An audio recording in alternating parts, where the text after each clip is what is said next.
ሰላም ወደ ተመልካቾቻችን እንደምሰነበታችሁ። ይህ ሳምንታዊው አገልጋይ ዝግጅታችን ነው። አገልጋይ የአዲስ አበባ ከተማ አስተዳደር የፐብሊክ ሰርቪስና የሰው ሀብት ልማት ቢሮ ከአዲስ ሚዲያ ኔትወርክ ጋር በተባበረ ዘወትር ሐሙስ ምሽት በቀጥታ ስርጭት ወደ እናንተ የሚያደርሰው ፕሮግራም ነው። በዚህ ፕሮግራም የሴክተር ተቋም ስራ ኃላፊዎች ተገኝተው ከእናንተ ከአድማጭ ተመልካቾችና ከኛ ለሚቀርቡላቸው ጥያቄዎች ምላሽና ማብራሪያ የሚሰጡበት ፕሮግራም ነው። እንደተለመደው በሰዓታችን ተገናኝተናል። 30 ደቂቃ የዘገየንበት ምክንያት ወቅቱ የምርጫ ነው። የተፎካካሪ ፓርቲዎች የምርጫ ቅስቀሳ የሚያቀርቡበት የአየር ሰዓት በመሆኑ ነው። እንግዲህ ምርጫ እስኪጠናቀቅ ድረስ በዚሁ የምንቀጥል ይሆናል። ለሚቀጥሉት አንድ ሰዓት ከኛ ጋር ቆይታ ታደርጋላችሁ። በዛሬ የአገልጋይ ዝግጅት ገባ ብለን የምንፈትሸው ተቋም ከጀርባዬ እንደምትመለከቱት የእሳት አደጋ ስጋትና ስራ አመራር ኮሚሽን ነው። ይህ የእሳት አደጋ ስጋት ስራ አመራር ኮሚሽን በአዋጅ ቁጥር 84 2016 ዓ.ም ወደ 20 የሚደርሱ ተልእኮዎችን ተሰጥቶት የተቋቋመ ተቋም ነው። እንግዲህ የመረጃና የቴክኖሎጂ ማዕከል በማቋቋም ከአደጋ በፊትም ሆነ በአደጋ ጊዜና በኋላ የተማከለ የመረጃ ልውውጥ ስርዓት እንዲኖር ያደርጋል። በከተማ ደረጃ የአደጋ ስጋት ስራ አመራርን የማከናወንም ስራ ተሰጥቷል። የተፈጥሮና የሰው ሰራሽ አደጋዎች መንስኤ ተጋላጭነት ደረጃ ትንተና መረጃ ያሰባስባል። የቅድመ አደጋ ጠቋሚ ጥናቶችን በማካሄድ አስፈላጊ የቅድመ ማስጠንቀቂያ እርምጃዎችን ይወስዳል እንዲወሰድም ያደርጋል። በሰው ሰራሽም ሆነ በተፈጥሮ ሊከሰት የሚችል አደጋን የመከላከል የአደጋ ጉዳት ቅነሳና የማጣጣም ስራን ሌሎችን ይሰራል። ተቋማቱም እንዲሰሩ ያደርጋል። እንግዲህ ይህ ተቋም ሌሎች ወደ 20 ነው ቀደም ብዬ እንዳነሳሁት በአራትም በአምስትም እንደምንመለከተው እንግዲህ አምስተኛ ላይ የተቋሙ ባለሙያዎች ልዩ ልዩ የተቋማትን ህብረተሰብ ስለ አደጋ ስራ አመራር ስልጠና የሚያገኙበት ሁኔታዎችን ያመቻቻል። በተከታታይ ወይም በእቅድ ላይ ተመስርቶ የናሙና ልምዶችን ያከናውናል። እንዲያከናውኑ ሁኔታዎች ያመቻቻል። በአደጋ ምላሽ ወቅትም ስራዎችን እንደሚሰራ ወይም ስራዎችን አገልግሎት እንደሚሰጥ ያስቀምጣል። ሌላው ወደ 8ኛ ስንመለከት ወቅታዊና ትክክለኛ መረጃ ለህዝቡ ለማድረስ ሁሉን አቀፍ የቅድመ አደጋ ማስጠንቀቂያ ስራ እንዲውል ያደርጋል። ለህብረተሰቡ የቅድመ አደጋ ማስጠንቀቂያ መረጃዎችን በአደጋ ወቅት መውሰድ ያለባቸውን እርምጃዎችና የደረሰውን አደጋ በተመለከተ ወቅታዊ መረጃዎችን የማሰራጨት ተልእኮውን ተሰጥቶታል። ወደ 20 የሚደርሱ ተልእኮዎችን ተሰጥቶት የተቋቋመው የአዲስ አበባ ከተማ አስተዳደር የእሳት አደጋ ስጋት ስራ አመራር ኮሚሽን ዛሬ አገልጋይ ምሽቱን ከኛ ጋር ቆይታ ያደርጋል። የተቋሙ ዋና ኮሚሽነር አህመድ መሐመድ ደግሞ ለኛ ምላሽና ማብራሪያ ሊሰጡ አብረውን ያመሻሉ። ከአፍታ ቆይታ በኋላ እንመለሳለን። አብራችሁን ቆዩ።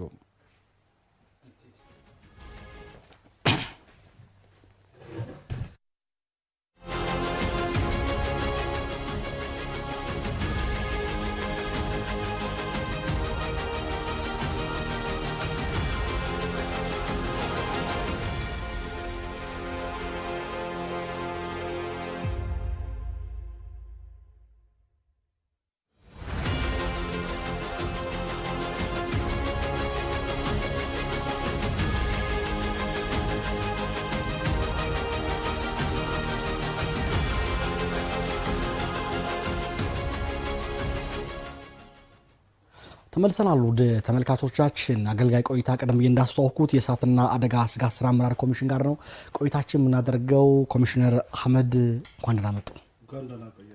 ዛሬ ምሽት ከኛ ጋር ነው። እንግዲህ በተለያዩ ጉዳዮች ያነሳን እየተነጋገርን እንቆያለን። እንደው የመነሻ ለውይይታችን እንዲያመቸን የእሳት አደጋ ስራ አመራር ኮሚሽን እንደ ተቋም በአብዛኛው ማህበረሰብ የሚታሰበው ሀሳብ አለ። እሳት ሲነሳ ሄዶ ማጥፋት አድርጎ የሚወስደው በጣም በርካታ ሰው ነውና ተቋሙ ግን ምን ተልእኮች አሉት የሚያነሳዋቸው አሉ። በዋናነት ግን ሰው የእሳት አደጋ ሲነሳ ውሃ ይዞ ሄዶ በኬሚካሎች ከማጥፋት በዘለለ የተቋሙ ሚና ምንድን ነው የሚለውን የመነሻ የውይይታችን ሀሳብ እናደርገው። አላዛር በጣም አመሰግናለሁ። እንዳልከው ይሄ ተቋም በጣም አንጋፋና ትልቅ ተቋም ነው። ከ1926 ጀምሮ የተቋቋመ ተቋም ነው። ይሄ ተቋም በግልጽ በህግ ቅድም ስታስቀምጠው እንደነበረው የተሰጡት ስልጣኖችና ኃላፊነቶች አሉ። በዋነኝነት በሰው ህይወትና ንብረት ላይ የሚደርስ አደጋን መቆጣጠር ነው። ከዚህ ጋር ተያይዞ በውስጡ ብዙ የሚሰሩ ስራዎች አሉ። የተለያዩ ዘርፎች አሉ። ብዙውን ጊዜ ሰው የሚረዳው እሳት ሲነሳ ሄዶ ማጥፋት ብቻ አይነት ነገር ነው የሚመስለው። እሳትኛ እንደ አንድ አደጋ ወይም እንደ አንድ ኮምፖነንት የምንወስደው እንጂ ከዛ በላይ ብዙ የሚሰሩ ስራዎች አሉ። ይህም በዘርፍ ከፋፍለን በምናይበት ጊዜ ወደ 4 ዘርፎች አሉ ዋና ዋና የምንላቸው። ተጨማሪም 5ኛ ማሰልጠኛ አለን። የመጀመሪያው የአደጋ ቅነሳ ዘርፍ የምንለው 70-80% የሚሆነው ስራ የሚሰራበት አደጋ ከመድረሱ በፊት አደጋዎች እንዳይደርሱ የምንከላከልበትና የምንቀንስበት ስራ የሚሰራው ዘርፍ ነው።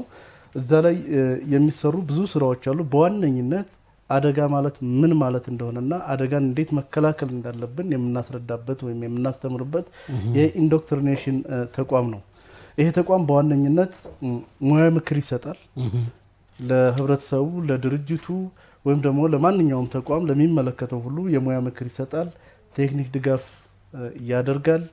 ከአደጋ ጋር በተያያዘ እንዴት መጠቀም እንዴት መከላከል እንዳለበትና የአደጋ መሳሪያዎችንም እንዴት መግጠምና እንዴት መጠቀም እንዳለበትም ቴክኒክ ድጋፍ፣ ግንዛቤ ይሄን ሁሉ እያደረገ ይሄን ብቻ አይበቃም፣ የደህንነት ቁጥጥርም ያደርጋል ማለት ነው። ተቋማትንም ይፈትሻል። ሆቴሎች አሉ፣ የተለያዩ ድርጅቶች አሉ፣ ፋብሪካዎች አሉ። እነዚህ ነገሮች ማሟላት የሚገባቸውን አሟልተው እየሰሩ ነው ወይ ያሉት? ካላሟሉ እንዳሟሉ ያደርጋል። ካሟሉ ደግሞ በዛው ጊዜያቸውን እያደሱ እንዲሄዱ ያደርጋል። የተቋማት ፍተሻ ያደርጋል። የብቃት ማረጋገጫም ይሰጣል ማለት ነው። እነዚህ ስራዎች በሙሉ በአንድ ተቋም የሚሰሩ ሰፊ ስራ የሚሰራበትና እነዚህ ላይ በጣም መሰራት ከሆነና በሰፊው የምትጠቀም ከሆነ በተለይ በቴክኖሎጂ ተጠቅመ የምትሰራ ከሆነ አደጋን በጣም መቀነስ ያስችላል ማለት ነው። በሁለተኛ ደረጃ የምናየው አደጋ ምላሽ ዘርፍ የምንለው ነው። ይሄ አደጋ ምላሽ ዘርፍ የምንለው በሰው ሀብትና በማቴሪያል ተዘጋጅቶ አደጋ ቢደርስ አደጋን የከፋ ጉዳት ሳያደርስ ለመቆጣጠር የሚዘጋጅ ኃይል ነው። 24 ሰዓት ስታንድ ባይ የሚሆን ኃይል ነው። ይሄ ኃይል ፓራሚሊተሪ ኃይል ነው። በሁለተኛ ደረጃ ደግሞ ከዚሁ ጋር አብሮ ያለ ፓራሜዲክ ወይም ደግሞ ከሕክምና ጋር ተያይዞ የመጀመሪያ እርዳታ ሊሰጥ የሚችል የአምቡላንስ አገልግሎት የሚሰጥ ኃይል ነው። ይሄ ብዙ ኃይላችን ነው። የተለያዩ ቁጥር ብዙ ነው። የሰው ኃይላችን ብዙ ነው እዚህ ላይ ማለት ነው። ብዙም ፐርሰንት የሰው ኃይላችንና ግብአት የሚሸፍነው እዚህ ዘርፍ ላይ ነው። ይሄ ዘርፍ ስታንድ ባይ ሆኖ በማንኛውም ሰዓት አደጋ በሚደርስበት ጊዜ ማንኛውንም አደጋ በ939 ጥሪ ተቀብሎ ዲስፓች ሲደረግ ወይም ደግሞ ስምሪ ሲሰጠው ቦታው ላይ በመድረስ አደጋን የሚቆጣጠር ኃይል ነው። ይሄ ኃይል እሳት ሊሆን ይችላል፣ ጎርፍ ሊሆን ይችላል፣ የመሬት መንሸራተት ሊሆን ይችላል፣ የመኪና ግጭት ወይም የተጣበቁ ሰዎች ሊሆን ይችላል፣ በሊፍት የተያዘ ሰው ሊሆን ይችላል፣ ውሃ ውስጥ የገባ ሊሆን ይችላል።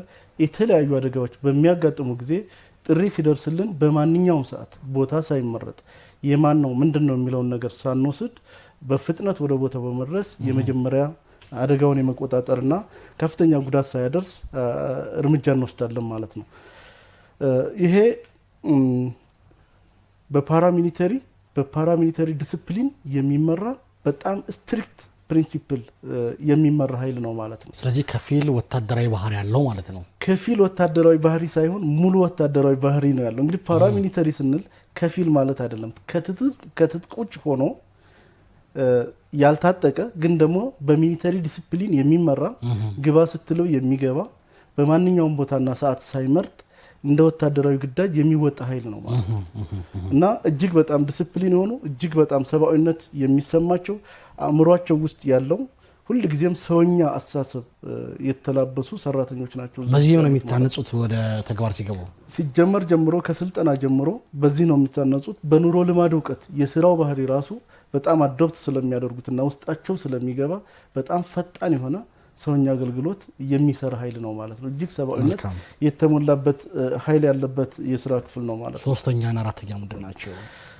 ሶስተኛው የቴክኖሎጂና ምህንድስና ዘርፍ የምንለው ነው። ይሄ ቴክኖሎጂና ምህንድስና ዘርፍ አሁን ተቋሙ እየተመራ ያለው በቴክኖሎጂ ነው። ሁሉም ዘርፎች በቴክኖሎጂ ዋይዝ ነው መመራት ያለባቸው። ይሄ ቴክኖሎጂ ደግሞ በቴክኖሎጂ ሙያተኛ የሚመራ ነውና ይሄ ከአይሲቲ ጋር የተያያዘ በሰፊው ለምሳሌ 939 ቴክኖሎጂ ነው የምንጠቀመው። ጥሪዎች በሚመጡበት ጊዜ አውቶማቲክ ነው የምንቀበለው።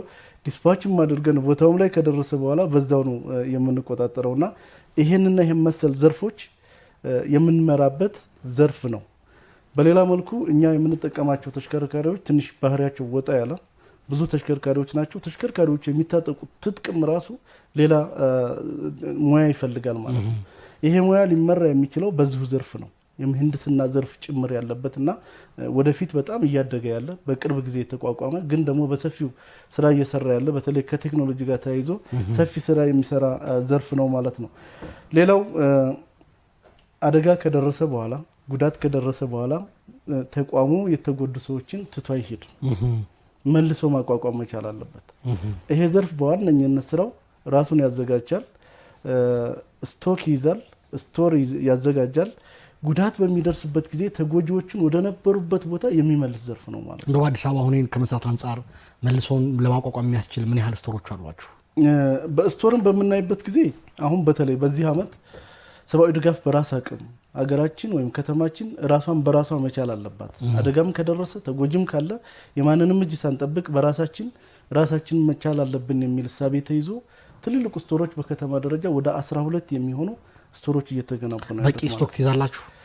እነዚህ ስቶሮች እንዳለቁ ስቶሮቹ የግድ መሙላት መቻል አለባቸው። እነዚህን ስቶሮች ለመሙላት ደግሞ ፈንድ እየሰበሰብን ነው ያለው። ምናልባት የከተማው ህዝብ በተለያየ አጋጣሚ ከፈንድ ጋር በተያያዘ በህግ አስቀምጠን ከምንም ንክኪ በሆነ ማንንም ሳይጎዳ ጥቃቅን የሆኑ ገንዘቦችን እየሰበሰብ ነው የሚገኘው። ግን ገንዘቡ ሲሰባሰብ ደግሞ ይህንን ስቶክ ሊሞላ የሚችል ገንዘብ እያገኘን ነው ማለት ነው።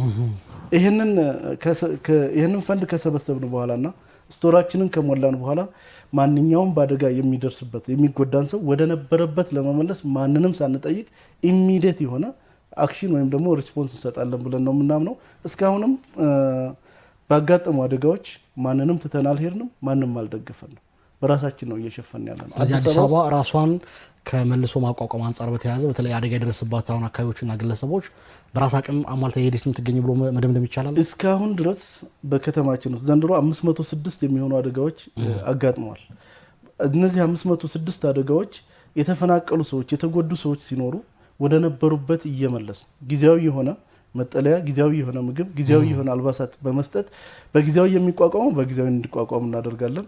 ዘላቂ መፍትሄ የሚፈልግና ጉዳቱ በጣም ከፍተኛ የሆነ ሲሆን ደግሞ ፕሮጀክት ፕሮፖዛል ተነድፎ ከከተማው መስተዳድር ጋር በመሆን እስከ መጨረሻው የመቋቋም ስራ እየሰራ ነው ማለት ነው። እና እንደ ኮሚሽነር ወደ ሌሎቹ ሀሳቦች እንሸጋገር።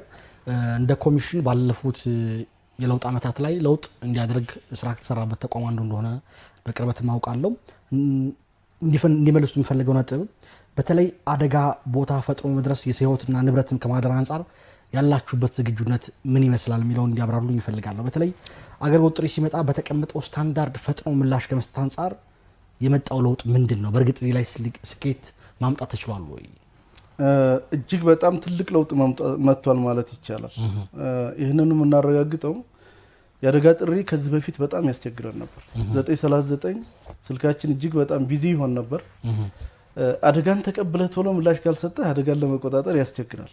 ዋናው ነገር አደጋን ሰምተህ ኢሚዲየት የሆነ ምላሽ መስጠት ነው። በዋነኝነት አደጋን ልንቆጣጠር የምንችለው ከዛ አንጻር ስናይ ስልካችን በጣም ቢዚ ይሆን ነበር። አሁን ላይ ግን በቴክኖሎጂ ተጠቅመን አላስፈላጊ የሆኑ ጥሪዎችን ሪጀክት በማድረግ ትክክለኛ ፎልስ ኮል እንዳይገባ በማድረግ ተከላክለናል። ትክክለኛ ጥሪ ነው ማለት ነው። እንዴት ተከታተላችሁ ተቋጥራችሁት ፎልስ ኮዶችን?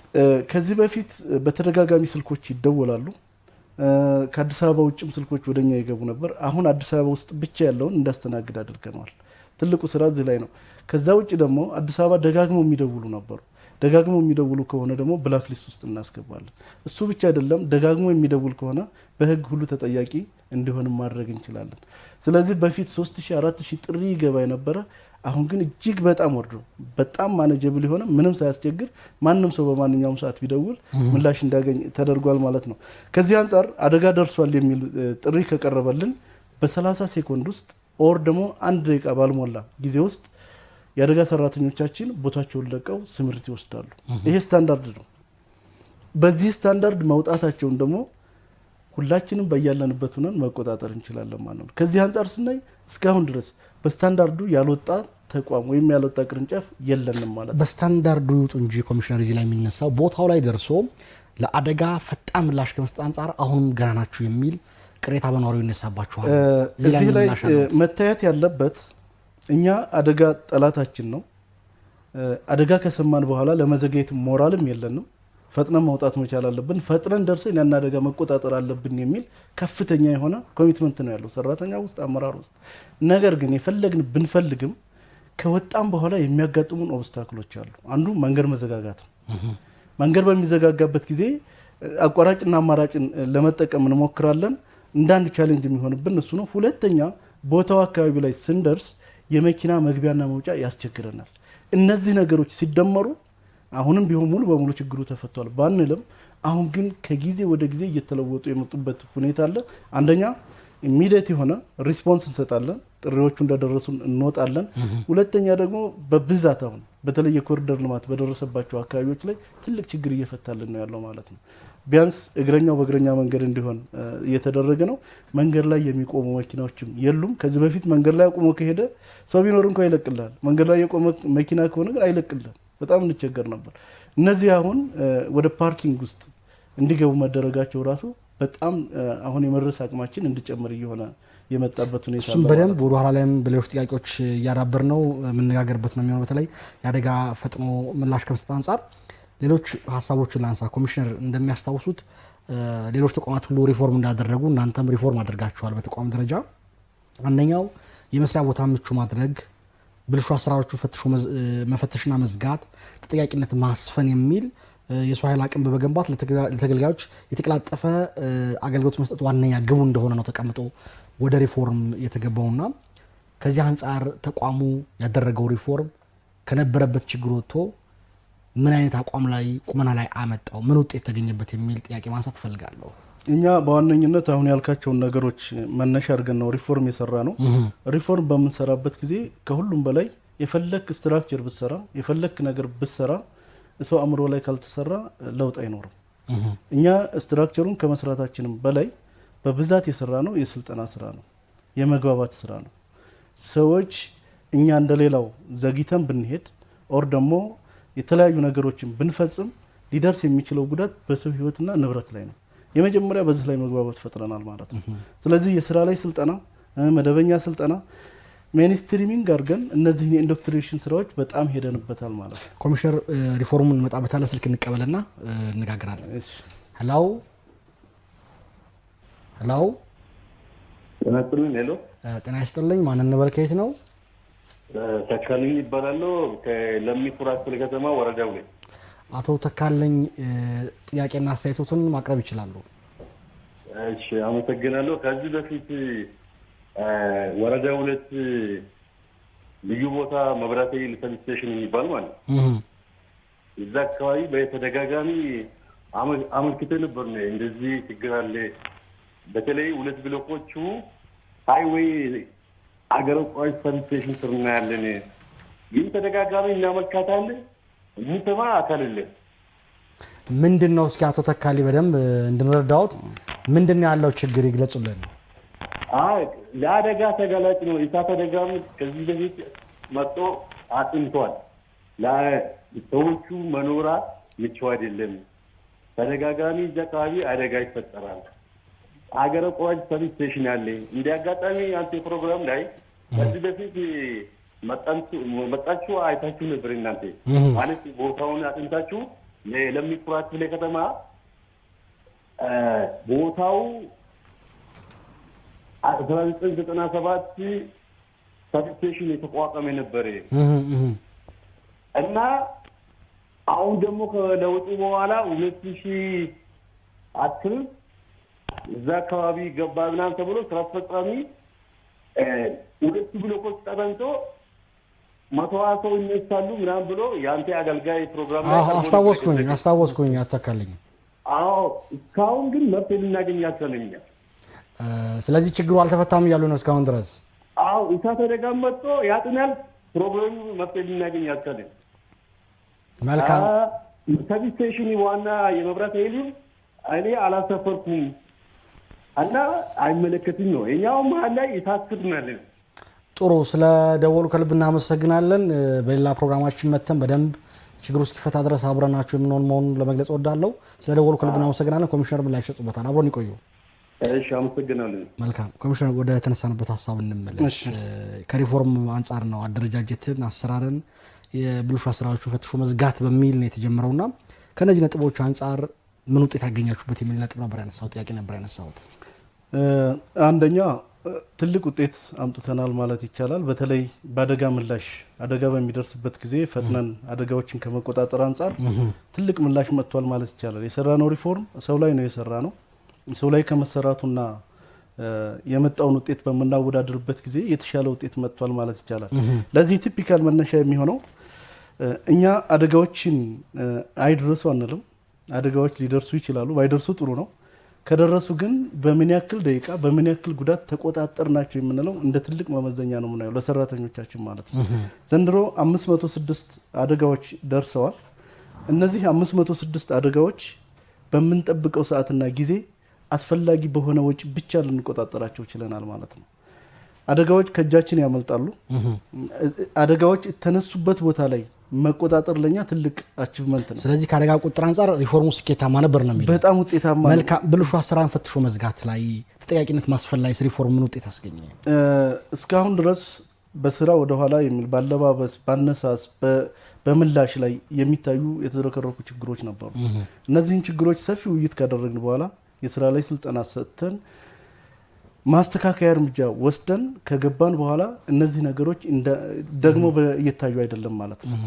ሰፊ የሆነ ለውጥ መጥቷል ማለት ይቻላል። እንደ ሪፎርሙ ስታደርጉ ኦፕሬሽን ዘርፍ ላይ ነበር ያደረጋችሁት እንደሚያስታውሱት ወደ ኋላ ዘግይቶ ነበር። አጠቃላይ እዚህ ከሌሎች ደጋፊ ስራ ክፍሎችን በተመለከተና በአሁኑ ወቅት ላይ ሪፎርሙ ሁሉንም አካላት ያደረሰ ሆነ ወይንስ የቀሩ ክፍሎች አሉ? ሆነ በነገራችን ላይ ሪፎርም አንድ ጊዜ ተሰርቶ የሚያልቅ አይደለም። ሪፎርም ሁሉ ጊዜ ፕሮግሬሲቭ ነው፣ አዳጊ ነው። ነገሮችን እያየህ እንደ ነገሩ ሁኔታ የሚጨምረው ይኖራል፣ የሚቀነሰው ይኖራል። ስለዚህ የኛም ሪፎርም ያለቀለትና አሁንም አቁመናል ማለት አይደለም። እየሰራን ነው የመጣ ነው፣ አሁንም እየሰራን ነው ያለ ነው። ግን የሰራናቸው ሪፎርሞች ምን አምጥተዋል ብለን ስናይ የመጀመሪያ ከአደጋ መቆጣጠር አንጻር ትልቅ ውጤት መጥቷል። በዘንድሮ አመት ከቁጥጥር የወጣ አደጋ የለም። አንተም ታውቃለህ፣ ከተማው ላይ ሰፊ አደጋ ደርሶ እንደዚህ 2 ቀን 3 ቀን የሚሰራ ኦር ደግሞ ህብረተሰቡ ተንቀሳቅሶ በጣም ያስጨነቀ አደጋ አልተፈጠረም።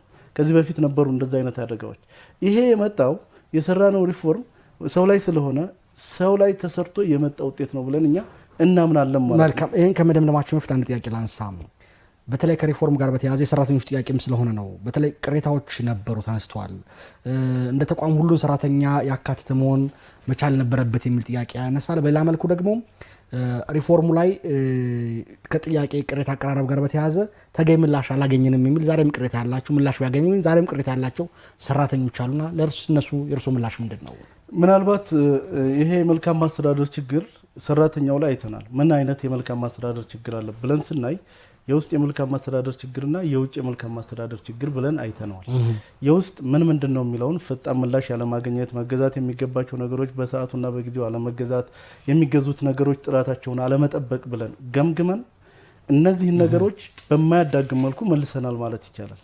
የውጭ የመልካም ማስተዳደር ችግሮች ያልናቸው ደግሞ ከጥቅማ ጥቅም ጋር ተያይዞ የተለያዩ ሊሟሉልን ይገባሉ ተብሎ የሚጠየቁ ጥያቄዎች ነበሩ። ይህንን ከመስተዳድሩ ጋር በመመካከር በተለይ ከከንቲባችን ጋር በመነጋገር እነዚህ ነገሮች ተገቢ በሆነ መልኩ በባለፈው አመት ተመልሰዋል ማለት ነው። ስለዚህ ከሞላ ጎደል የውስጥም ይሁን የውጭ የመልካም ማስተዳደር ጥያቄዎች በምናይበት ጊዜ አንጻራዊ በሆነ መልኩ ተመልሰዋል ማለት ይቻላል። ምናልባት ሁልጊዜም ቢሆን ቅሬታ ይጠፋል ማለት አይደለም። ቅሬታችን ከቦታ ዝውውር ጋር ከስራ ምደባ ጋር በተለያየ መልኩ ሊነሱ ይችላሉ። ለምሳሌ ዘንድሮ 85 ቅሬታዎች ተነስተዋል። 85ቱ ምላሽ አግኝተዋል።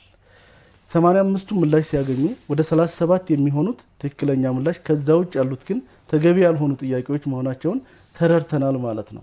በዋነኝነት ግን 85ቱም ጥያቄዎች ቢነሱም በአግባቡ እንዲመለሱ ተደርጓል ማለት ነው። ጥያቄ አይነሳ ሳይሆን ጥያቄውን በአግባቡ ተረድተን መመለስ ደግሞ አንድ ትልቅ ችግር ነው ማለት ነው። እነዚህ ነገሮች ኮሚሽነር ብልሹ አሰራርን በተመለከተ ለውጦች እንደተገኙ ያስቀምጠውልኛል።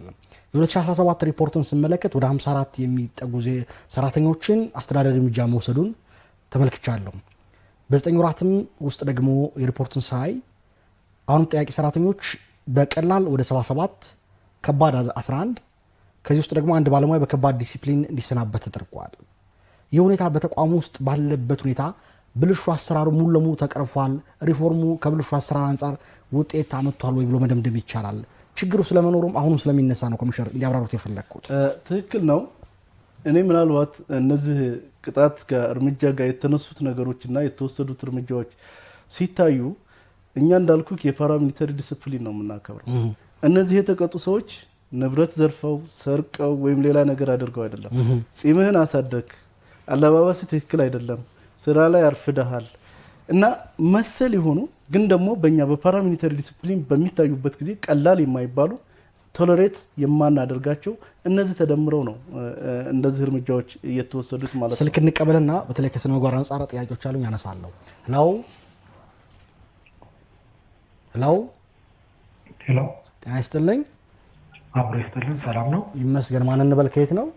ሄኖክ እባላለሁ። እስከዚሁ ከአዲስ አበባ ነው። አቶ ሄኖክ አስተያየትና ጥያቄው መቀጠል ይችላሉ። እሺ፣ ቦሌ ሚካኤል አካባቢ ካርቦን እንደጨረሱ ወደ ቦሌ ቡልቡላ መታጠፊያ መንገድ አካባቢ ያለው ፓርክ ብዙ ጉድጓዶች አሉ ያልተከደኑ ማለት ነው። እና እነሱ መኪና በጣም እየጎዳ ስለሆነ እዛ ጋር አይታችሁ ወይ ክዳን ብታረጉልን ካልሆነም ደግሞ ምልክት ነገር ብታረጉ ቅሬታው ይፈታል ብዬ አስባለሁ። መልካም፣ ስለደወሉ እናመሰግናለን። መልካም ምሽት ይሁንልዎት። እኔም አመሰግናለሁ። ይሄ የአዲስ አበባ መንገዶች ባለስልጣን ኃላፊነት ይመስለኛል። ኢንጂነር ይደርሳችኋል ብዬ አስባለሁ። ጉድጓድን በተመለከተ የእናንተም ኃላፊነት አለበት ከተለይ ከአደጋው ጋር በተያያዘ። መልካም፣ ከስነ ምግባር አንጻር የተወሰነ ነጥቦችን ላንሳና ቀደም ብዬ ያነሳሁትን በርከት ያለ ቁጥር ስለሆነብኝ ነው ቁጥሩ ባለፈው ዓመት ከወሰዳችሁ ደግሞ ዘንድሮ ጨምሮ የታየውና ለዛ ነው ያነሳሁት። በተለይ አንድም ያገኙ አጥርተውልኝ እንዲሄዱ ፈልጋለሁ። ከጨረታ ጋር በተያያዘ የተበላሹ እቃዎችን ጨረታ ከወጣባቸው በኋላ ተመሳስሎ ጤናማ የሆኑ እቃዎች ተመሳስሎ ሊወጡ ነበር የሚል ነገር መረጃ ጥቆማ ደርሶ ነበር። ችግሩ ነበር ወይ? ተፈጥሯል ወይ? ከተፈጠረስ እንዲህ አይነት ችግር የፈጠሩ ባለሙያዎች ለምን እርምጃ ወሰዳችሁ የሚል ጥያቄ ማንሳት እፈልጋለሁ። ኮሚሽነር፣ በዚህ በጀት ዓመት እንደዚህ አይነት ችግር አላጋጠመንም። ምናልባት ስፔሲፊክ ኬዙ ካለ ብታነሳልኝ። በተለይ ከሕክምና ቁሳቁሶች ጋር በተያያዘ ያለቁ ወይም አገልግሎታቸው የጨረሱ ከጨረታ ሊወጡ ጨረታ ወጥቶባቸው ለሽያጭ ከቀረቡ በኋላ ነገር ግን ጨረታ እነዚህ የሚወገዱ እቃዎች ጋር አብሮ ሌሎች አገልግሎት የሚሰጡትም አብሮ ሊወጡ ሲሉ በጥበቃዎች ተይዞ መመለሱን ጥቆማ ደርሶኛል። ይሄ እንዲያረጋግጡልኝ ስለፈለግኩ ነው። ይሄ ኬዝ ባለፈ ዓመት ነው የሆነ ከሕክምና እቃ ጋር ተይዞ እነዚህ መወገድ ያለባቸው እቃዎች ውስጥ የሆነ እቃ አብሮ ሊወጣ ነበር የሚል ቀላል እቃ ነው በጥበቃዎች ተይዞ የተመለሰበት ሁኔታ አለ። ሰውየውም በኋላ በምናይበት ጊዜ ሲወገድ ተሰጥቶኝ ነው እና ይሄ እዚህ ግባ የሚባል አይደለም። ስለዚህ ምላሽ አግኝቷል ማለት ነው። ምላሽ አግኝቷል እና ይሄ በዚህ በጀት ዓመትም አይደለም የባለፈ ዓመት ነው። ጥቆማው እንግዲህ ከሰዓት ከጊዜ አንጻር የቀረበበትን ልውሰድና ሌላው የኮሚሽኑ ስራ እንደሚታወቀው እርሶም እንዳነሱት እውቀት የሚጠይቅ ትጋት የሚጠይቅ ተግባር ነው። የሚነሳው በተወሰኑ አመራሮች መካከል በአደጋ መቆጣጠር ስራ ሙያ ላይ ሙቅ ቅርበት አለመኖር እንዳንድ ችግር ይነሳል። ኮሚሽነር፣ ቀደም ብዬ እንዳነሳሁት ሰፊ ልምድና እውቀት ያላቸው ነባር ባለሙያዎችን አለመጠቀም የመሳሰሉ ችግሮች ስለመኖራቸው በሰራተኞች በኩል አልፎ አልፎ የሚነሱ ቅሬታዎች አሉና ይህን ችግር እንዴት ነው የሚመለከቱት? በተለይ የአደጋ ስጋት መከላከል ትልቅ ፕሮፌሽን ነው። በዓለም አቀፍ ደረጃ ከፍተኛ አደጋዎች ቢነሱ ያህል ለመቋጠር የሚችል እውቀት፣ ክህሎት፣ ጥበብ ይፈልጋልና እዚህ ላይ ያለው ነገር ምን ይመስላል የሚለውን ቢያብራሩት። ምናልባት የሰው እውቀት አንጻራዊ ነው። የአመራርም ይሁን የሰራተኛ እውቀት አንጻራዊ ነው። ሁሉም እኩልና እኩል ነው ላንል እንችላለን። ግን አብዛኛው በሚታይበት ጊዜ ከሲቪልም መጥቶ የገባ የለም። እንደገና ደግሞ እዛ ያለው ሰራተኛ ነባር ሰራተኛ ነው። አመራሩም ቢሆን ብዙ የቆየ 6-7 ዓመት የቆየ ነው። ነባር ሰራተኛ ነው። አዲስም እንደውም ከ2012 በኋላም አሰልጥነን ያስገባ ነው የለም። ግን ሁሉም እኩል አይደለም። ሁሉም እኩል ነው ማለት አይቻልም። ከዚህ አንጻር አሁን መሰረታዊ የሆኑ ስልጠናዎች በተለይ ዘንድሮ ሰፊ ስልጠና ነው እየሰጠ ነው። ይህንን ወደፊትም ማጠናክረን ነው የምንቀጥለው። እሱ ብቻ አይደለም፣ እያመጣጠን ነው እየሄድን ያለ ነው። የተሻለውን ወደፊት እያወጣን ነው፣ የደከመውንም ወደኋላ እያደረግን ነው ማለት ነው። ይሄ እዚህ ተቋም ብቻ ሳይሆን ማንኛውም ተቋም ላይ ይኖራል። ደሊቨር የሚያደርግ የተሻለ እውቀት ያለው ወደፊት ይመጣል። አሁንም ወደፊትም የምንሰራበት ነው የሚሆነው። የደከመውና ደግሞ ሊመጥን የማይችለው የሚመጥነው ቦታ ላይ የማድረግ ስራዎች እየሰራ ነው። ለዛ ነው እንግዲህ ሪፎርም ፕሮግሬሲቭ ነው፣ አዳጊ ነው ያልኩ። አንዱ ሰው ላይ የምንሰራው ስራ ይህንን በቀጣይ እያየ ነው የምንሄድ ነው የሚሆነው ማለት ነው። በተወሰኑ አመራሮች ላይ የሚታይ ስነ ምግባር ጉድለት ሲከሰት ምን ያህል የተጠና እርምጃ እየወሰዳችሁ ነው የምትገኙት ኮሚሽነር?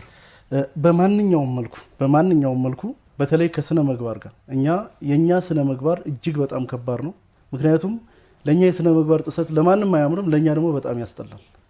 ምክንያቱም እኛ የምንሰራው የሰው ህይወትና ንብረት ላይ ነው።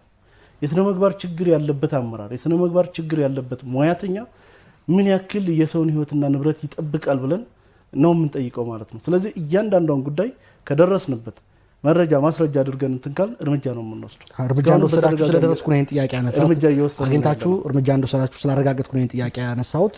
ወደ ሌሎች ጉዳዮች ለፍ ኮሚሽነር በ2015 ዓመተ ምህረት የኮተቤ ዩኒቨርሲቲ ያጠናው ጥናት ነበር። እንግዲህ የከተማዋን የአደጋ ተጋላጭነት ሁኔታ ጥናት በማድረግ 26 የአደጋ ጣቢያዎች ወደ 4000 የሚደርሱ ደግሞ የእሳት አደጋ ባለሙያዎች ወይም የአደጋ ጊዜ ሰራተኞች ያስፈልጋሉ የሚል ጥናት አስቀምጧል። ነገር ግን አሁንም እየተገበረ ያለው ወደ 11 የእሳት አደጋ ማጥፊያ ቅርንጫፍ ብቻ ነው የሚገኘው። ወደ 600 የሚደርሱ ኦፕሬሽን ሰራተኞች ብቻ ናቸው ያሉት። ከጥናቱ አንጻር ከተማዋን ችግር በዚህ ደረጃ በበቂ ሁኔታ ከስጋት ወይም ከአደጋ ስጋት ነፃ ማድረግ ይቻላል ብላችሁ ታምናላችሁ ወይ? የኮተቤ ያቀረበው ዩኒቨርሲቲ ያቀረበውን ጥናት እንዴት ተመለከታችሁት የሚል ጥያቄ ማንሳት ትፈልጋለሁ ኮሚሽነር።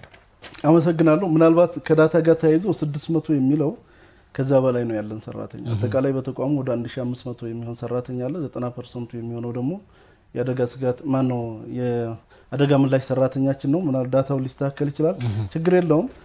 ዋናው ነገር በኮተቤ ተጠንቷል። 2015 ላይ 26 ጣቢያዎች ያስፈልጋሉ እዚህ ከተማ ላይ እና ሌሎችም ግብአቶች ያስፈልጋሉ የሚል ነገር ነው የተቀመጠው። ይሄ ኢን ዘ ሎንግ ረን በአንድ ጊዜ ይሟላል ሳይሆን በሂደት እነዚህ ነገሮች መሟላት አለባቸው የሚል ሪኮሜንዴሽን ነው የተሰጠው። ምናልባት አላዛር አንተም እንድታውቀው ፈልገው አንድ ጣቢያ ማቋቋም ማለት እጅግ በጣም ከባድ ነው።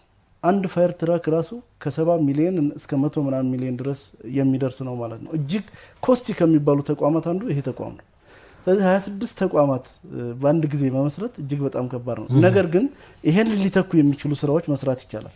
አንደኛ የምንሰራቸውን ስራዎች በቴክኖሎጂ ማድረግ መቻል አለብን። ሁለተኛ ሜን ስቴሽን እና ሳብ ስቴሽኖችን በማብዛት መሄድ መቻል አለብን ነው እኛ ሪኮመንድ እያደረግን ያለ ነው ማለት ነው። አሁን ከነበሩን ተቋሞች ተጨማሪ ሜን ስቴሽን በየቦታው ተደራሽ ለመሆን ነው በዋነኝነት። ግን ኮሚሽነር ምን ያህል በቂ ነው? ከተማው በጣም ስፋቱ የሚታወቅ ነው። አሁን ደግሞ እድገቱም በከፍተኛ ሁኔታ እየተለወጠ ነው ያመጣው። በእርግጥ የኮሪደር ልማቱ ከዚህ ከሃይድራንት ጋር በተያያዘ ችግር እየፈታላችሁ እንደሆነ ገነዘባለሁ።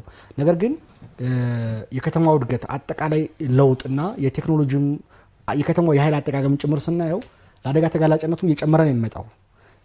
ይህ በሆነበት ሁኔታ ውስጥ ላይ አሁን ያለውን በቂ ነው ብሎ መደምደም ይቻላል ወይ? በቂ ነው ማለት አይቻልም። በአንጻራዊነት ግን ሊያሰራን የሚችል ነገር አለ እያልኩ ነው እንጂ እንኳን እዚህ እኛ ሀገር ላይ አይደለም ሌላውም ሀገር ላይ በጣም አደጉት ሀገር ላይ የአደጋ ስጋት ተቋማት ራሱን ችሎ በቂ ነው ማለት አይቻልም። ግን የተለያዩ ቴክኒኮችን ማየት ይጠበቅብናል። ለምሳሌ ከተማው እየሰፋ ነው። ከተማው በሰፋ ቁጥር እኛም እኩል መስፋት አለብን ብለን ከምናስብ ይልቅ ኢንዋርድ ሉኪንግ ማየት መቻል አለብን። አንዱ ባሉን ስቴሽን ላይ ሳብ ስቴሽኖችን መጨመር መቻል አለብን። ሌላ ዘመናዊ የሆኑ ቴክኖሎጂዎችን መጠቀም መቻል አለብን። በሌላ መንገድ ደግሞ ከተማ ውስጥ ያለውን ሪሶርስ ማወቅ መቻል አለብን። የሞቢላይዜሽን ስራ መስራት መቻል አለብን። ሁሉን ነገር እኛና በእኛ እንሸፍነዋለን ብለን የምናስብ ከሆነ የሚሆን ነገር አይደለም። እጅግ በጣም ነው የሚከብደው። ከዛ በፊት ግን ለአደጋ ተጋላጭ የሆኑና ለአደጋ አጋላጭ የሆኑ ነገሮችን በመለየት እነዚህ የማቅለያ እርምጃ እየተሰራላቸው ተቋሞች ራሳቸውን በራሳቸው እንዲከላከሉ ሪኮመንድ የማድረግ ስራ መስራት መቻል አለብን። ለምሳሌ ፋብሪካዎች የሚበዙበት አካባቢ የኛ ስቴሽን ቢኖር ጥሩ ነው። ካልቻልንስ ፋብሪካዎቹ ራሳቸውን እንዲቆጣጠሩ ራሳቸውን እንዲጠብቁ ሰዋቸውን ማሰልጠን አለብን። ማሟላት የሚገባቸውን ግብአት እንዳሟሉ ማድረግ መቻል አለብን። በሌላ መልኩ ደግሞ ራሳቸው በትጥቅ እንዲሟሉ ማድረግ መቻል አለብን ማለት ነው። ይሄ አስቀድመን አደጋን የማቅለል የመተንበይ የማጥናት ስራ ስንሰራ ተቋሞች በራሳቸው አደጋን እየተቋቋሙ ይሄዳሉ ማለት ነው። አጋዥ ነው የሚሆኑት። ካልሆነ ግን ከተማው እየሰፋ ነው፣ ፋብሪካው እየሰፋ ነው፣ ሁሉንም ነገር እኛ እንሸፍናለን ካል በጣም ከባድ ነው የሚሆነው ማለት ነው። እንደው አብረን እንመለከት ኮሚሽነር። የከተማውን እድገት ቀደም እርሶም እንዳነሱት እኔም እንደጠቀስኩት ትላልቅ እየሆነ ነው። ትላልቅ ህንፃዎች እየተገነቡ ነው የሚገኙት። ዘመናዊ የእሳት ማጥፊያ ያስፈልጋል የሚል ከ5 ዓመት በፊት እቅድ ነበር። እንደውም አዲስ አበባን የእሳት አደጋ ሄሊኮፕተር ባለቤት የማድረግም ጭምር እቅዶች ነበሩ በቅዳችሁ ላይ እና እንግዲህ ይህን ተግባራዊ አልተደረገም። እንግዲህ በ2022 ላይ ራያችሁን ስመለከት ከአፍሪካ ከተሞች የላቀ የአደጋ ስጋት አመራር አገልግሎቶች የሚሰጥባት ተቋም የመፍጠር ራዕይ እንዳለው ነው የሚያስቀምጠውና ይህ ራዕይ በተግባር ሲገለጽ ምን ያህል ውጤት ማምጣት ያስችላል? በትክክል ከምናስበው ከምናለመው አንጻር መድረስ እንችላለን ወይ ነው? በዚህ አካሄድ አሁን እያነሱ ባሉት ሰብስቴሽንና በተወሰነ መልኩም ባለሙያዎችን በማሰልጠን በተወሰኑ ተቋማትና ድርጅቶች ውስጥ ራዩን በበቂ ሁኔታ ማሳካት ይቻላል ተብሎ መውሰድ ይቻላል?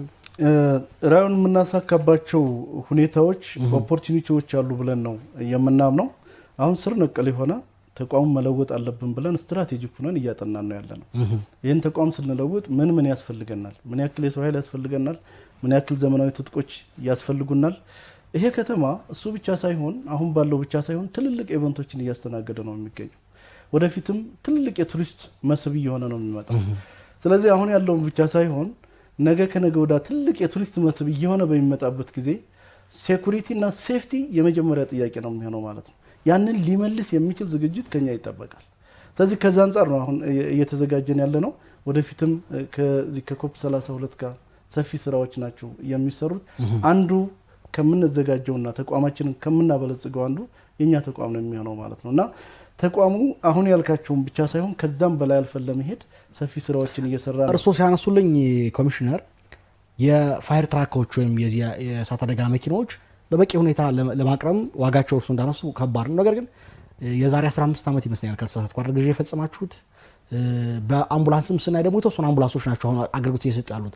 መኪኖቻችሁ ከአገልግሎት ብዛት አንዳንዶቹ እርጅናም ጋራጅ ውስጥ የሚቆዩበት መጠን ከፍ እያለ የመጣ እንደሆነ እኔም ባደረኩት የተወሰነ ዳሰሳ ነገር መመልከት ይችላል። ሙሉ ዝግጁ በሙሉ አቅም ዝግጁ ሆኖ መቅረብ ያስፈልጋል እርሶ እንደሚያነሱትና ይህንን ችግር እስከመቼ ነው የሚቀረፈው? የአምቡላንሶች አሁን ውስጥ ለውስጥ ለመግባት እንደሚቸገሩ ጭምር ባለሙያዎች ያስረዱኝና በቁጥራቸውም በቂ አይደሉም። የተገዙት ከዚህ ቀደም 2001 ላይ በቂ ቁጥር የነበራቸው አሁን ካለው ፍላጎትና ስፋት አንጻር ግን በቂ አይደሉም ነገር የሚል ይነሳል። በተመሳሳይ የእሳት ማጥፊያ መኪኖችም አገልግሎት የሰጡ ጭምር ችግር የሚገጥማቸው ከቆይታ አንጻር ችግር የገጠማቸው የሚል ነገር ይነሳልና ይሄንን ስትራቴጂክ ነድፎ መፍትሄ ከማስቀመጥ አንጻር ተቋሙ የያዘው ነገር ምንድነው? በቀጣይ ምንድነው እያሰባችሁ ያላችሁት እዚህ ላይ? እሱን ነው እያልኩ ያለሁት አላዛር። እኛ የምንጠቀማቸው መሳሪያዎች እጅግ በጣም ስትራቴጂክ የሆኑ በጣም ጠንካራ የሆኑና አገልግሎት ሊሰጡ የሚችሉ ናቸው። እነዚህ ዱራብል የሆኑ የኛ ተሽከርካሪዎች ረጅም ዓመት የመቆየት እድል አላቸው። ግን አሁን አላረጁም ወይም ደግሞ መቀየር የለባቸውም ማለት አይደለም። ሁለቱንም ባላንስ አድርጎ ማየት አለብን ማለት ነው። ምናልባት የመጨረሻ ግዥ የተገዛው 2012 አካባቢ ነው የገባው። አሁን ወደ ኋላ ጊዜውን ወስደው ስለነበር ማለት ነው። ዞሮ ግን በቅርብ የገባሉ ማለት ነው። 2012 አካባቢ 10 ፋየር ትራክ ገብተዋል። ከዛ በኋላ ግዥ የለም። ግን በየአመቱ እየታደሱ እየተገዙ መሄድ መቻል አለበት። ዋናው ነገር የገዛናቸውን እጃችን ላይ ያለውን ንብረት በአግባቡ መጠቀም መቻል አለብን። ምክንያቱም የሀገራችንን ሪሶርስ የከተማችንን ሪሶርስ ግምት ውስጥ ማስገባት ስላለብን ማለት ነው። በሁለተኛ ደረጃ በአንድ ጊዜም እንኳን ሁሉንም የሚያስፈልገንን ነገር እናሟላለን ባንልም ፕራዮሪቲ እየሰጠን ግን መሟላት የሚገባቸው መሟላት መቻል አለባቸው። ከዚህ አንጻር አጥንተናል። አሁን ጥናታችንን ለይተን ምን ያስፈልገናል፣ እንደው ፋየር ትራክ ብቻ ሳይሆን ዘመናዊ የሆኑ የእሳት ማጥፊያዎችም ያስፈልጉናል። እነዚህን አሁን ደሊቨር እናደርጋለን ማለት ነው እና በተቻለ መጠን በቅርብ ጊዜ ጀምሮ እየተሟሉ ይሄዳሉ የሚል እምነት አለን። ስለዚህ ይህን ስንል ግን ምንም የሚያሰራን ነገር የለም ማለት አይደለም። ምክንያቱም የኛ ፋየር ትራኮች የትኛውም ሀገር ብትሄድ ስታንዳርድ የሆኑ ፋየር ትራኮች ናቸው እየተጠቀምንባቸው ነው ያለ ነው። ምናልባት አሮጌ ስለሆኑ በአገልግሎት አይሰጡም ሳይሆን እየተጨመረ እየታደሰ መሄዱ እጅግ በጣም ያስፈልጋል። እጃችን ላይ ያሉትም ግን ቀላል አገልግሎት የሚሰጡ አይደሉም። ሰራተኞቻችንም በአግባቡ ይዘው እየተጠቀሙባቸው ነው ያሉት። እነዚህን ደግሞ በአግባቡ ለመጠቀም የራሳችን የሆነ ጋራጅ ሜንቴናንስ ያስፈልገናል። የመጀመሪያ ፕራዮሪቲ ሰጥተን አሁን እንዲሰራልና እንዲገነባልን እያደረግን ያለነው ጋራጅ ይህንንም ግምት ውስጥ በማስገባት ነው። ምክንያቱም እኛ የምንጠቀምባቸው ተሽከርካሪዎች እጅግ በጣም ውድ ስለሆኑ አዲስ መግዛት ብቻ ሳይሆን እጃችን ላይ ያሉትም ፕሮፐርሊ መጠቀም ያስፈልገናል ማለት ነውና ይህን ሐሳብ አድርገን ነው ሁለቱንም ቫላንስ አድርገን ነው እየሄድን ያለ ነው። እጃችን ላይ ያለውን በአግባቡ መጠቀም፣ ሌላ የሚያስፈልገንን ደግሞ በሚመጥን መልኩ መሟላት አለበት ብለን አቅደናል። እንግዲህ በአጭር ጊዜ ውስጥ ብዙ ለውጦች እናያለን ብለን እናስባለን። አመሰግናለሁ ኮሚሽነር። ውድ ተመልካቾቻችን በመከታተል ላይ የምትገኙት ሳምንት አገልጋይ ዝግጅት ነው። ይህ ዝግጅት የአዲስ አበባ ከተማ አስተዳደር የፐብሊክ ሰርቪስና የሰው ሀብት ልማት ቢሮ ከአዲስ ሚዲያ ኔትወርክ ጋር በመተባበር ዘወትር ሐሙስ ምሽት በቀጥታ ስርጭት ወደ እናንተ የሚያደርሰው ፕሮግራም ነው። ካፍታ ቆይታ በኋላ እንመለሳለን። አብራችሁን ቆዩ። በላይነሽ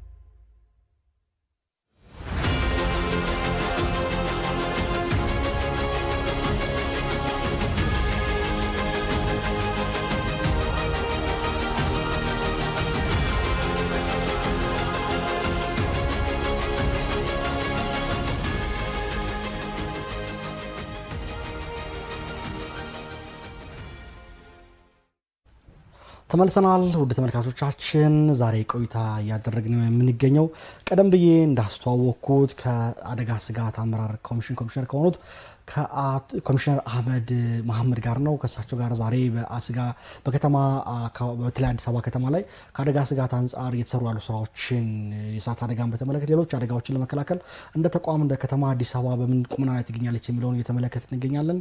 ኮሚሽነር ወደ እሱ መለሳለሁ። እንግዲህ ኮሚሽኑ አንደኛው ተልእኮ የእሳት ቃጠሎም ሆነ በአካባቢ የሚበክሉ ኬሚካሎችና ውህድ በመኖሪያም ሆነ በሆስፒታሎች እንዲሁም ትምህርት ተቋማት ላይ በተለያዩ መስሪያ ቤቶች የሚገኙትን የማስወገድ አንደኛው ተልእኳችሁ ነው። ነገር ግን አንዳንድ ትምህርት ቤቶች ላይ እና አንዳንድ ተቋማት ላይ መወገድ ሲኖርባቸው ጊዜያቸው ያለፉ አደገኛ ኬሚካሎች ስለመኖራቸው እዚህ አገልጋይ ፕሮግራም ጭምር አግኝተን የተነጋገርንባቸው ተቋማትና ድርጅቶች አሉ። እነዚህን እየፈተሹ በጊዜው እንዲወገዱ ከማድረግ አንጻር ኮሚሽኑ ምን እየሰራ ነው የሚገኘው? ምንድነው በአንዳንድ ቦታዎች ላይ በወቅቱ ማስወገድ ያልቻላችሁበት የሚለውን እንዲያብራሩ ፈልጋለሁ። አመሰግናለሁ። ይሄ ነገር ከአደጋ ቅነሳ ጋር ተያይዞ የሚሰራ ስራ ነው። ምናልባት ኬሚካል ሊሆን ይችላል፣ መንገድ ሊሆን ይችላል፣ የተለያዩ ለአደጋ የተጋለጡ ቦታዎች ሊኖሩ ይችላሉ። እነዚህም በተመለከተ በዋነኝነት የኛ ስራ የሚሆነው ማጥናት ነው። የትኛው ቦታ ነው ለአደጋ የተጋለጠው፣ የትኛው ቦታ ለየትኛው አደጋ ተጋልጧል የሚል ሰፊ ጥናት እናጠናለን። በዚህ በጀት ዓመት 238 ቦታዎችን አጥንተናል። እነዚህ 238 ቦታዎች ካልተሰሩ፣ እርምጃ ካልተወሰደባቸው ጉዳት ያደርሳሉ።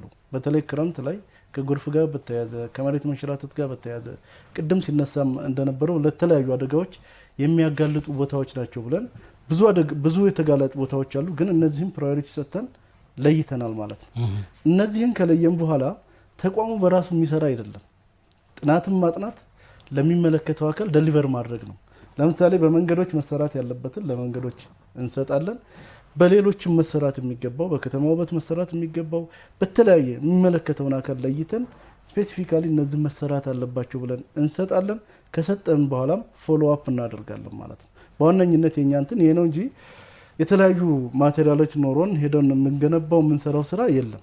በዋነኝነት ግን ጥናቱን ካጠናን በኋላ ለሚመለከተው አካል ከሰጠን በኋላ የሚመለከተው አካልም እርምጃ እንዲወስድ እንዳስተካክል ክትትል እናደርጋለን። ስለዚህ እናንተ አታስወግዱም ማለት ነው እንዴት ነገሮችን በተለይ ኬሚካሎችን በተለይ ኬሚካል ጋር በተያያዘ ኬሚካል የሚያስወግድ ራሱን የቻለ መስሪያ ቤት ነው ያለው እንጂ ኬሚካልም ማንም የሚያስወግደው አይደለም። እኛ ለኬሚካሉ የተጠቃ ካለ ትምህርት ቤቱ ለዚህ ተጋላጭ ከሆነ በጥናታችን አካተል ለሚመለከተው አካል ነው ሪፖርት የምናደርገው። ዞሮ ዞሮ ግን የሀገር ችግር ሲሆን እኛን ይመለከታል እኛን አይመለከትም ብለን ሳይሆን አግሬሲቭሊ ሄደን እነዚህ ነገሮች እንዲስተካከሉ እያደረግን ነው የመጣ ነው ማለት ነው። አሁን እነዚህ 238 ለአደጋ ተጋላጭ የሆኑ ቦታዎች እርምጃ መወሰድ መቻል አለባቸው። አጥብቀን ነው የምንከታተላቸው። ካልሆነ ነገ ለጎርፍ ይጋለጣል። ጎርፍ ሲመጣ እኛ ነን የምንሄደው፣ ተጎጂዎች ይኖራሉ ማለት ነው። ስለዚህ ኢፌክቱ ከባድ ስለሆነ ወደዛ አደጋ ከመጋለጡ በፊት ግን እነዚህ የሚሰሩ ተቋማቶች እንዲሰሩ እናደርጋለን። በዋነኝነት ግን የትኛው ቦታ ነው ለአደጋ የተጋለጠው፣ ማቅለያው ምንድነው፣ ጊዜያዊ ማቅለያ፣ በዘላቂነት መፍትሄ ብለን ለይተን ነው በደንብ የምንሰጠው ማለት ነውና ተቋሞች ሰተን ዝምም ሳይሆን ከተቋሞችም ጋር አብረን እንሰራለን ማለት ነው። ኮሚሽነር በውስጥ ደዋዮቻችን ወሰን አካባቢ ነው ያነሱት። ከወሰን ወደ ጋስት ሞል የሚወስድ መንገድ ትንሽ ድልድይ አለ። በየጊዜው የሞላች አደጋ እየተፈጠረ ነው።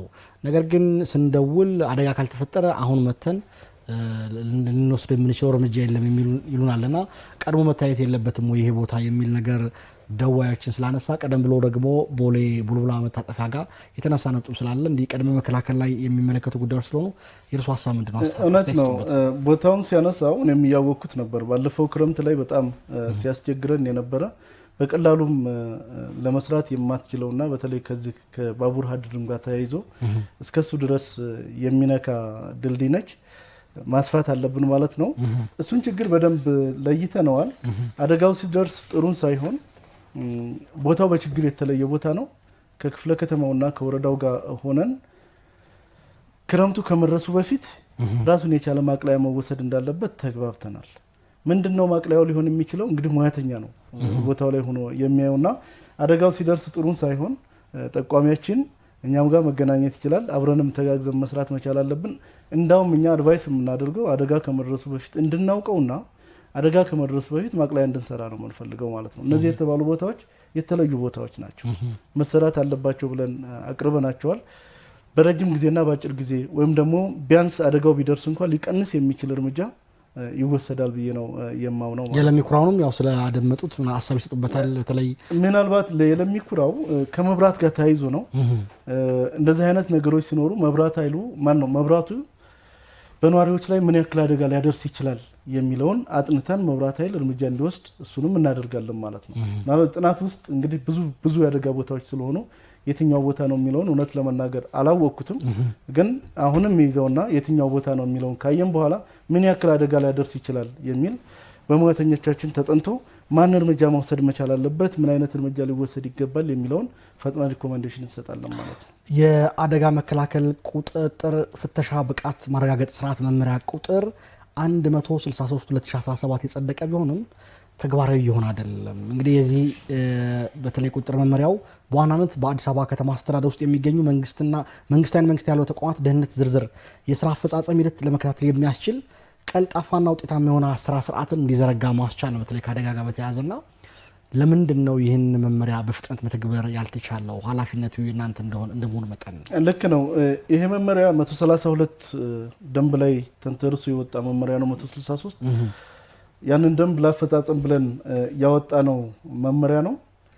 እጅግ በጣም ብዙ ስራ የሚሰራበት እስካሁንም እየሰራን ያለንበት ነው። የሙያ ምክር፣ ቴክኒክ ድጋፍ፣ ግንዛቤ፣ ደህንነት ቁጥጥር፣ ብቃት ማረጋገጫና እነዚህን ሲያልፉ የምንወስዳቸው እርምጃዎች እዛ ውስጥ ተካተው ነው ያሉት ማለት ነው።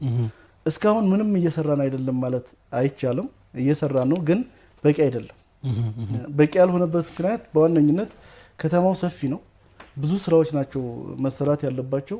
ከኛ ከሰው ኃይልና ከኛ አቅም ጋር ሲታይ ተደራሽ ከመሆን አንፃር ክፍተት አለ ማለት ነው።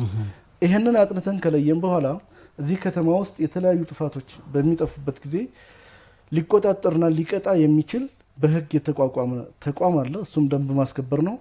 ከደንብ ማስከበር ጋር ሆነን መስራት መቻል አለብን ብለን ኤምኦዩ ዘንድሮ ተፈራርመናል ማለት ነው። ለነሱ በተለይ ቁጥጥሩንና ቅጣቱን በተመለከተ ቴክኒኩን በእኛ እንዲሰራ ቁጥጥሩን በተመለከተና ቅጣቱን በተመለከተ ደግሞ በእነሱ እንዲወሰድ ኤምኦዩ ተፈራርመናል።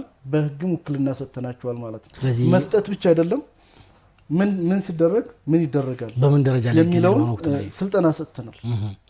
በምን ደረጃ ላይ ይገኛል በአሁኑ ሰዓት? በቃ አሁን ወደ አፈጻጸም እየገባን ያለንበት ሁኔታ ነው ያለው። እስካሁን የነበሩ በጥፋት ላይ ያሳለፉ ማስጠንቀቂያ የተሰጣቸውና የተለያዩ የተወሰዱ እርምጃዎችን በዶክሜንት አዘጋጅተን ለነሱ እንሰጣቸዋለን።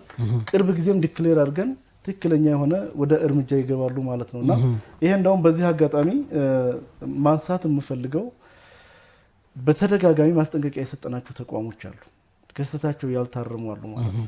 ማሟላት የሚገባቸውን እንዳሟሉ ነግረናቸዋል፣ ሊያሟሉ አልቻሉም። አሁን ግን ወደ እርምጃ ከደንብ ማስከበር ጋር በመቀላቀል አግሬሲቭ የሆነ እርምጃ ስለምንወስድ እርምጃ ከመወሰዱ በፊት የሰጠናቸውን ማስጠንቀቂያ ተቋማቶችም እንዲፈጽሙ በዚሁ መልእክት የማስተላለፍ እወዳለሁ። በዚሁ በጀት ዓመት ግን አግሬሲቭሊ ወደዚህ ቁጥጥር እና እርምጃ የምንገባ ይሆናል ማለት ነው። ወደ እርስዎ ከመምጣት በፊት እስኪ ዋና ኦዲተር መስሪያ ቤት ኦዲትም ስለሚያደርግ በየጊዜው እንደ ተቋም የእናንተን ኮሚሽን እንዴት እንደሚያው ለመመልከት ሞክሬ ነበር። እንግዲህ በ2017 በወጣው የበጀት ዓመቱ የኦዲት ሪፖርት ላይ በተለይ ከ2001 ዓ.ም ጀምሮ ሲንከባለል የመጣ ወደ 13,078,000 ብር ግኝት ማስተካከያ እንዲደረግ ምክረ ሀሳብ የቀረበ ቢሆንም ክንውሩ 1,881,841 እንደሆነ ይገልጻል። አፈጻጸሙ ወደ 14% ሲሆን ከ10 ሚሊዮን ብር በላይ ያልተሰበሰበ ገንዘብ እንዳለ አስቀምጧልና ለምንድን ነው መሰብሰብ ያልተቻለ? እዚህ ላይ የገጠማችሁ ችግር ምንድን ነው? ምናልባት አምና ያወጣ ሪፖርት እንደመሆኑ መጠን በአሁኑ ወቅት ላይ መሻሻሎች ካሉ እንዲያነሱ ፈልጋለሁ። ሀሳቦትን ይስጡበት። ምናልባት ይሄ ከለውጥ በፊት ጀምሮ እየተንጠባጠበ እየተንከባለለ የመጣ ኦዲት ነው። ዞሮ ዞሮ ግን እንደዚህ አይነት ነገሮች መፍትሄ ማግኘት መቻል አለባቸው። ተሰብሳቢ ተከፋይ በተለያየ መልኩ የተገኙ ግኝቶች ናቸው። አብዛኛው እንደው ገንዘቡ እንትን ብሏል ሳይሆን ማን ላይ ነው ያረፈው፣ በጊዜው ማን ላይ ነበር የሚል ሰፊ ውስብስብ ነገሮች ነበሩ ማለት ነው። አሁን ግን ሁሉንም ስራ ተስቶ ማለት ነው ኮሚቴ ተቋቁሞ ለአንዴና ለመጨረሻ ባለቤት ማግኘት መቻል አለበት ብለን ተሰርቷል። ኦሬዲ አሁን እያለቀ ነው ማለት ነው። አብዛኛዎቹ ተመልሰዋል። የተወሰኑ ጥቃቅን ነገሮች ነበሩ። እነሱም ባለቤት እየተሰጣቸው መጥፋት የሚገባቸው ይሄ ግኝት ተገኝቷል ማለት ትክክለኛ ነው ማለት አይደለም። ዶክመንት ያለ ማቅረብ፣ ዶክመንት ያለ መገኘት፣ ያንን ኦዲት ያስደረገው አካል ሰዎች እየተቀያየሩ ከመምጣታቸው ጋር ተያይዞ ባለቤት የማጣት ጉዳይ ሆኖ አግኝተነዋል በዋነኝነት ማለት ነው። አሁን ግን ኦዲተሮችንም ከማዕከልም ኦዲተሮችን በማመከር እንዴት ኤግዛምት መደረግ ያለበትም እንዴት ኤግዛምት መደረግ እንዳለበትና እንዴት መሄድ እንዳለበት ትልቅ የምክር አገልግሎት በመውሰድ ዘንድሮ ለመጨረሻ ጊዜ ተጠናቆ የሚያልቅ ይሆናል ማለት ነው። ይህንን እንዲሰሩ ኮሚቴ አቋቁመን ሙያተኞች ያሉበት ኮሚቴ አቋቁመን ሰፊ ስራ ተሰርቷል እና በአሁኑ ሰዓት ይሄ ግኝት በቃ ከዚህ በጀት በአመት አያልፍም ማለት ነው። መልካም፣ ወደ ማጠቃላይ ጥያቄ ነው የሚሄድ። የተወሰኑ ደቂቃዎች ናቸው። እንግዲህ ኮሚሽኑ መስሪያ ቤቱ ለህብረተሰቡ የሚሰጠውን አገልግሎት ባስቀመጠው ስታንዳርድ ለመፈጸም የሚያስችል ቀደም ብዬ እንዳነሳሁት የአየር ላይ እሳት ማጥፊያ ሄሊኮፕተሮች የሚኖሩት በቂ የእሳት አደጋ ተሽከርካሪዎችና አምቡላንሶች እንዲሁም ደግሞ በዘርፉ የሰለጠኑ በቂ የሰው ኃይል ባለሙያዎችን የመሳሰሉት ማፍራት ሂደት ላይ እንዲሁም ግብዓቶች እርሱ ያነሱትን ከበድ ያሉ ግብዓቶች እንደሚጠቀም አንስተዋልና ይህንን በአጭር ጊዜ ነድፎ ተቋሙ ኮፕ 32ም በተለይ በጣም በአዲስ አበባ ባለም አቀፍ ደረጃ የሚከናወን ትልቅ ሁነት እንደመሆኑ መጠን ያንን ስታንዳርዱን ያስጠበቀ ተቋም ለመፍጠር የያዛችሁት ግብ ከማሳካት አንጻር ቅድመ ዝግጅታችሁ ምን ይመስላል? አዲስ አበባ የሚፈጠርባትን አደጋ ቀድማ ለመከላከል የሚያስችል ቁመና ከመፍጠር አንጻር ኮሚሽኑ ወዴት እያመራ ነው የሚለውን የማጠቃለያ ሀሳብ ብናደርገው። በጣም ጥሩ ጥያቄ ነው። አሁን ላይ ያለንበትና ቀጣይ ልንሆን የፈለግነውን ነገር ነው ጠቅላላ አድርገህ እያነሳ ያለው። አሁን ላይ ያለው በዋነኝነት ያለንን ሪሶርስ ላይ ያለንን የሰው ኃይል አጣጥመን መጠቀም መቻል አለበት። ሰው መሰልጠን መቻል አለበት። ማቴሪያሉን በአግባቡ መጠቀም መቻል አለበት። ኮሚትመንት ሊኖረው ይገባል የሚል ተቋሙ ሰፊ ስራ ነው የተሰራው። በዛ ልክም እየሆነ እንገኛለን ማለት ነው። ይሄ ብቻ ግን በቂ አይደለም። ከተማችን እየሰፋ ነው። ቅድም እንዳልኩ የቱሪስት መስህብ እየሆነ ነው እና ህዝቦች የሚፈልጉትን ነገር ከኛ የሚፈልገው ምላሽ መስጠት አለብን የሚል በዛ ልክ አጥንተናል ማለት ነው። በዋነኝነት እኛ ስራችን መሰራት አለበት ብለን የምናምነው ቴክኖሎጂ ላይ ነው። የአደጋ ቅነሳው ሊሆን ይችላል። በተለይ የአደጋ ቅነሳው ላይ ሰፊ ቴክኖሎጂ ስራ መሰራት አለበት ብለን ነው የኤርሊ ዋርኒንግ መሰራት መቻል አለበት ብለን ነው እየሰራን ያለ ነው። ብዙ ዳሽቦርዶችንም እያለማን ነው የምንገኘው ማለት ነው። ይሄ ማለት አደጋ የት ቦታ ላይ ሊደርስ ይችላል ጠቋሚ ማለት ነው። ይህንን ደግሞ ሊሸከም የሚችል ይህንን ኦፕሬት ሊያደርግ የሚችል የሰው ኃይል ማፍራት መቻል አለብን ብለን በሰፊው ብዙ የሰው ኃይል ብዙ ማቴሪያል ከመሰብሰባችን በላይ በቴክኖሎጂ መመራት መቻል አለበት ብለን ሰፊ ስራ እየሰራን ነው ያለነው ማለት ነው። ቅርብ ጊዜም የሚመረቁ ቴክኖሎጂዎች ይኖሩናል። ወደፊትም እነሱን የምንጨምራቸው ይኖራሉ ማለት ነው። በዋነኝነት እሱ ላይ ነው። በሁለተኛ ደረጃ የሰው ኃይል እንጨምራለን ብለን አጥንተን ለይተናል።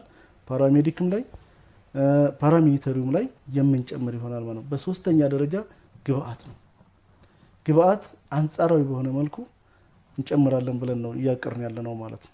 ይሄንን ከከፍተኛ አመራሩም ጋር እየተነጋገርን ነው ያለ ነው። መሟላት በሚገባው ልክ ሊመጥን በሚገባ በጣም የተለጠጠ አይደለም። ቅድም እንዳልኩ በጣም ኮስቲ ነው። በሂደት ነው እያሟላን የምንሄደው።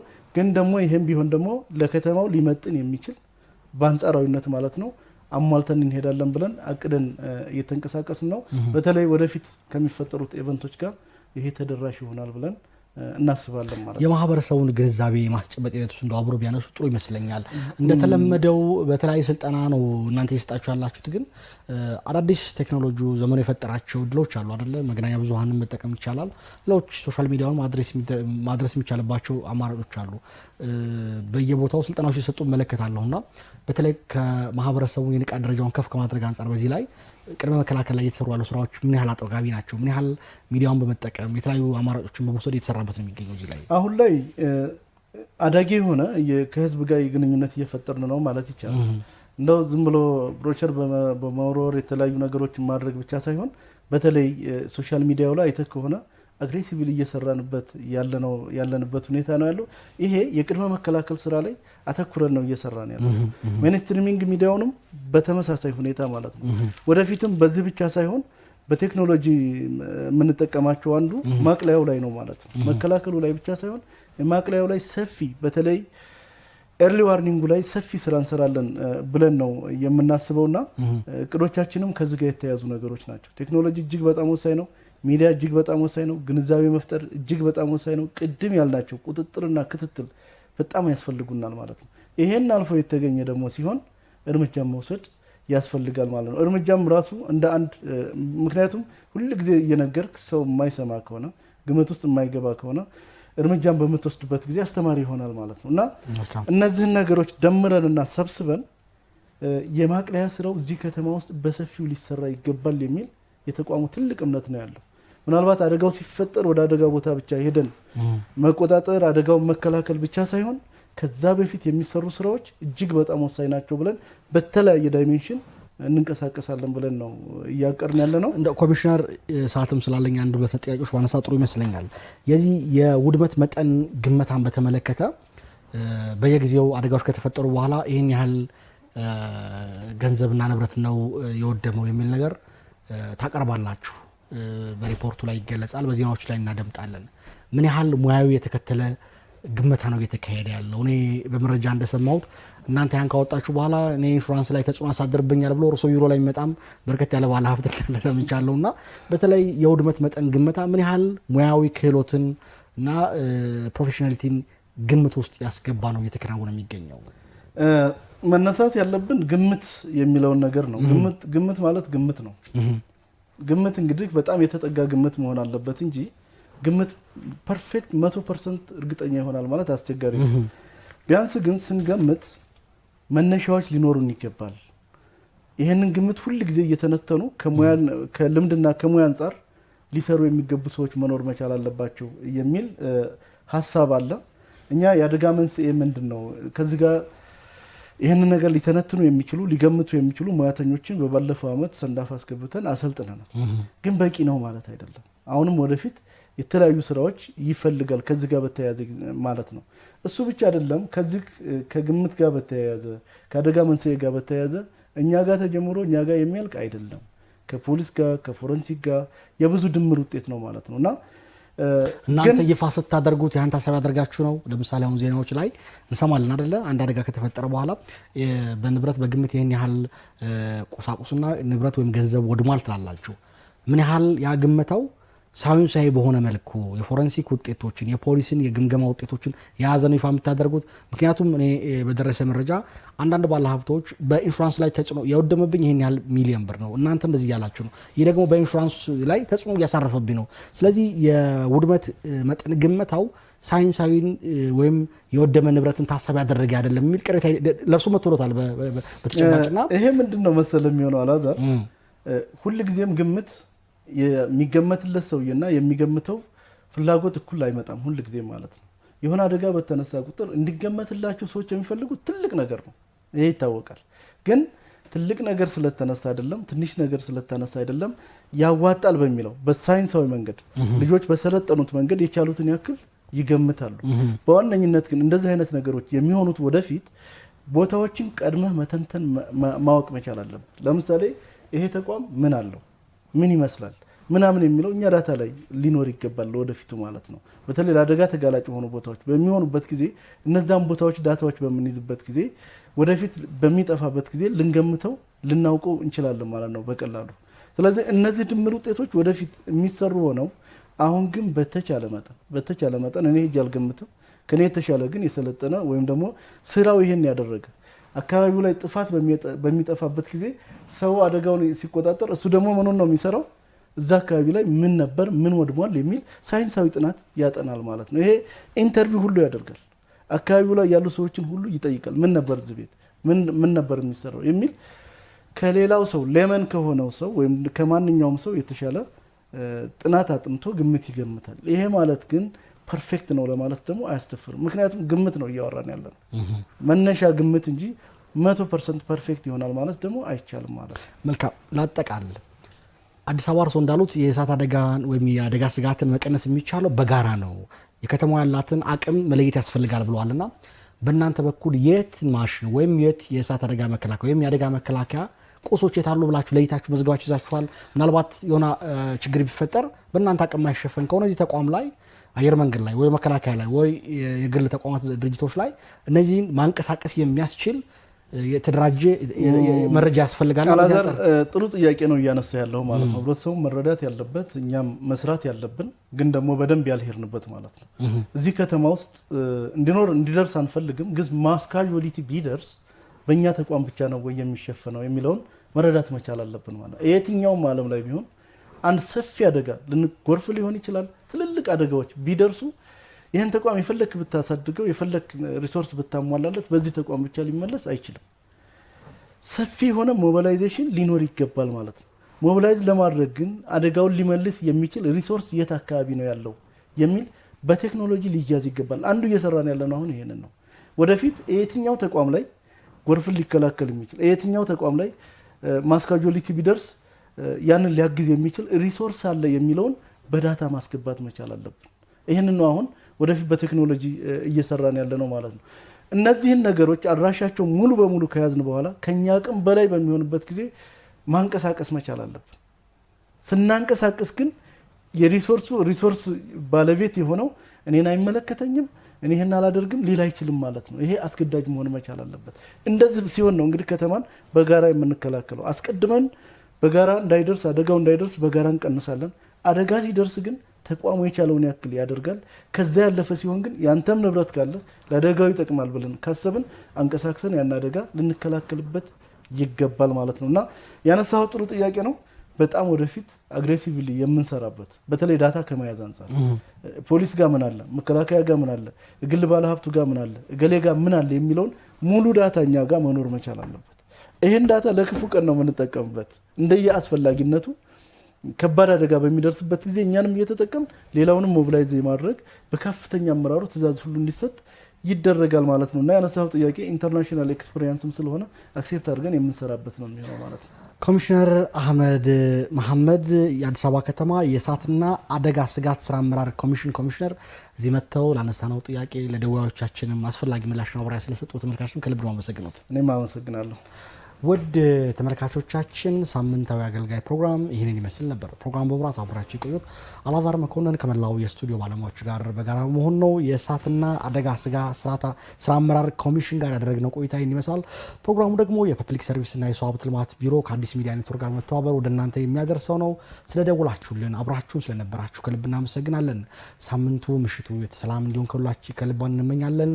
መልካም ምሽት፣ ሰናይ ሌሊት፣ ሰላም። Amazing.